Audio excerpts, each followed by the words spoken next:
Hey everyone, sharing some bad news today. The Japan Railways Group has announced that prices of the popular Japan Rail Pass is going to increase significantly very soon. So if you're planning on traveling to Japan and buying the JR Pass, make sure to watch this video till the end. Here's what we know so far.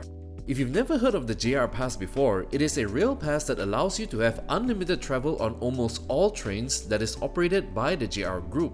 This includes trains within the city and the Shinkansen bullet trains. The more you use the trains, the more cost-effective the pass becomes. However, it isn't always necessary to have one, and whether you need it or not depends on your travel plans and itinerary.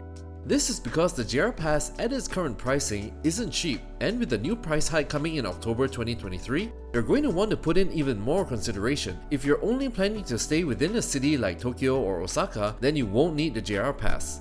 It's best used to cover expensive train fares, such as when riding the bullet train from Tokyo to Osaka or to other cities.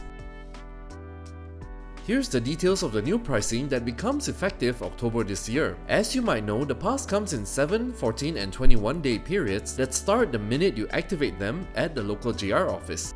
The bullet trains have an ordinary class which you can get with the standard JR Pass, but if you're looking to spend a little bit more money for more room and comfort, you can buy the JR Green Pass, which lets you sit in the first class cabin in the bullet trains, also known as the Green Class. Here's how the new pricing will look like in Japanese yen and US dollars. All types of Japan Rail Pass tickets will face an increase of at least 65% to a maximum of 77%.